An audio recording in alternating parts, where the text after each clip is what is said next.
ब्रजेश मिश्रा का और आप देखना शुरू कर चुके हैं द डिबेट। बहनों भाइयों, बिहार के बड़े राजनीतिक परिवर्तन ने पूरे देश में खलबली मचा दी है। क्या बिहार में जो 2022 में किया गया, क्या 2024 जाने का सपना विपक्ष का पूरा होगा? क्या नीतीश कुमार उसकी अगुवाई करेंगे? और भारतीय जनता पार्टी का ये एक्सपेरिमेंट भी फेल क्यों हो गया?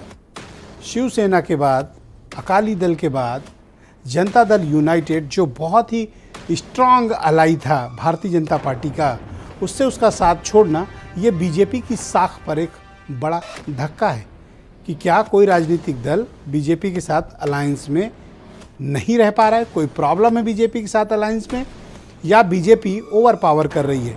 हम इन सब विषयों पर आज खुलकर डिबेट में चर्चा करेंगे। बहनों भाइयों, इस देश की राजनीति हमेशा कुछ न कुछ नया सिखाती है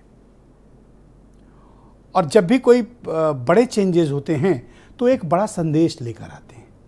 खासतौर पर राजनीति में परिवर्तन संदेश के लिए होता है और जब होता है तो उसके बड़े परिणाम होते हैं।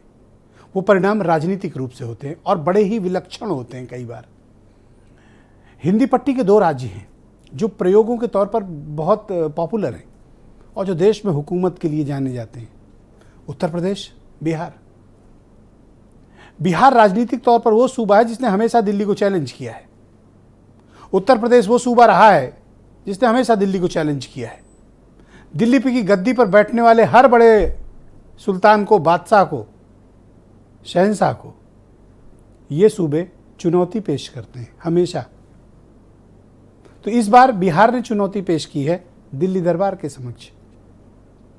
लेकिन एक बड़ा मौजूद प्रश्न है कि इस अलायंस में प्रॉब्लम क्या है और ये बीजेपी के सभी एक्सपेरिमेंट जो अलाइज पार्टनर्स के साथ हैं वो एक एक करके फेल क्यों हो रहे हैं?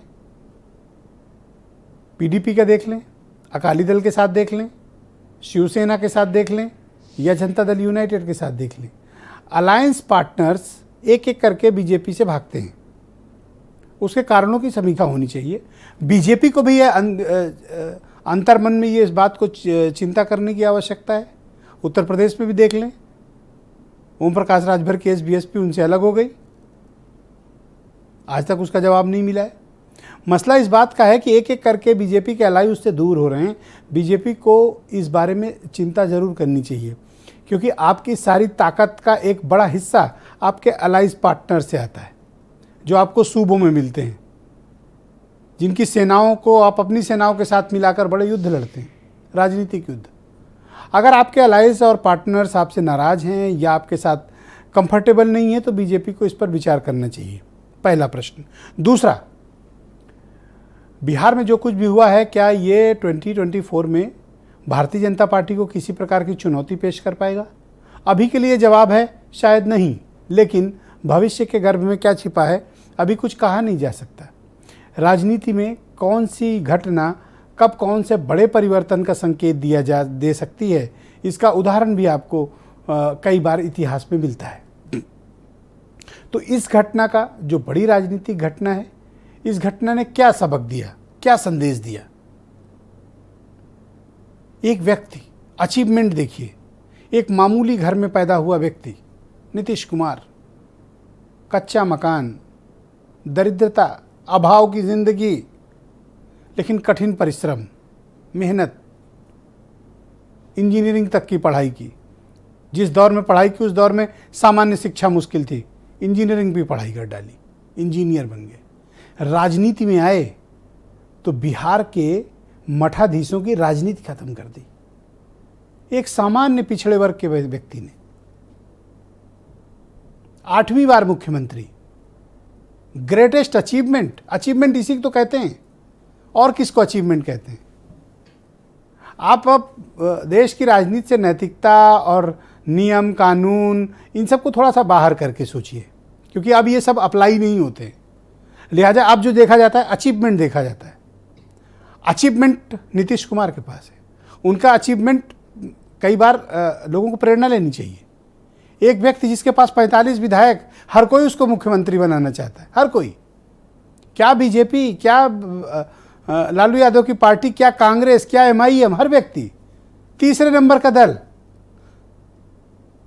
यह नीतीश कुमार की उपलब्धि है। एक नेता के रूप में, एक संगठक के रूप में और एक प्रशासक के रूप में। यही अचीवमेंट पॉलिटिशियन का होता है कि हर कोई उनको आगे लाना चाहता है। बिहार के विकास के मॉडल के तौर पर भले उनके पास कुछ ना हो बताने को, लेकिन एक नेता के रूप में उनके पास बहुत कुछ है बताने को।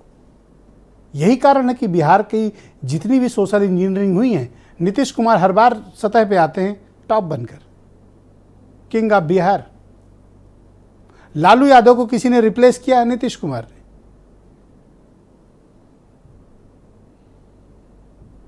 तो अब नीतीश कुमार क्या करेंगे? बिहार में बहुत खेल लिए वो, 8 बार का मुख्यमंत्री। अचीवमेंट है। जब आप किसी को बताएंगे 8 बार का मुख्यमंत्री, लोग हैरान हो जाएंगे। यहाँ 1-2 बार बनने में कठिनाई है भाई साहब, 3-4 बार में बनने में परेशानी। अगला आदमी 8वीं बार शपथ ले रहा है। अचीवमेंट, इसी को अचीवमेंट कहते हैं। कुछ बयान सुनिए आप। हम लोगों ने उनको सपोर्ट किया और उनकी तरफ से जेडीयू को हराने ही की सब बात हो गई। सबसे पूछिए, हम तो तब तक कुछ नहीं, हम तो चाहते भी नहीं थे बनना।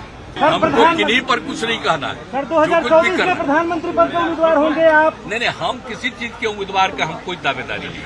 आपके कार्यकर्ता लेकिन इतना तो जरूर कर दीजिए ना कि 14 में जो आए 24 तक के आगे रह पाएंगे कि नहीं रह पाएंगे, वह न समझ। आदरणीय नीतीश कुमार जी ने जो निर्णय लिया, जो जनता की मांग थी और जो बिहार और देश की जो जरूरत थी, वो निर्णय लिया। ऐसा निर्णय लिया जो निडर निर्णय था, और हम लोगों ने जो साथ दिया वो हम इतना कह सकते हैं कि मजबूती के साथ मिलकर के हम लोग सरकार चलाएंगे। गठबंधन की राजनीति भारत में नित नए प्रयोगों से गुजरती है। हमारे जो स्वाभाविक मित्र होते हैं कई बार हमसे अलग होते हैं, और जो अस्वाभाविक मित्र हैं कई बार हमारे साथ होते हैं। ये भारतीय जनता पार्टी के साथ भी कई बार हो चुका है। नीतीश जी बताएं कि अमित शाह जी ने आपको फोन किया था कि नहीं किया था?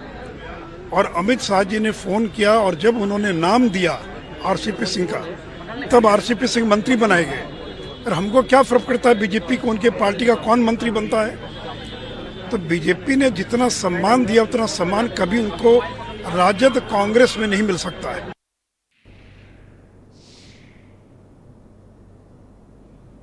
अचीवमेंट और एक्सपेक्टेशन, दोनों चीज़ों में बड़ा अंतर है। अचीवमेंट नीतीश कुमार के पास है और एक्सपेक्टेशन कहाँ है? भविष्य की संभावनाएं किसके साथ हैं? तेजस्वी यादव के साथ हैं। और बिहार की राजनीति कई राज्यों में बड़ा तहलका मचा गई है। चर्चा उसी विषय पे। अमित पुरी हैं भारतीय जनता पार्टी से, दीपक सिंह कांग्रेस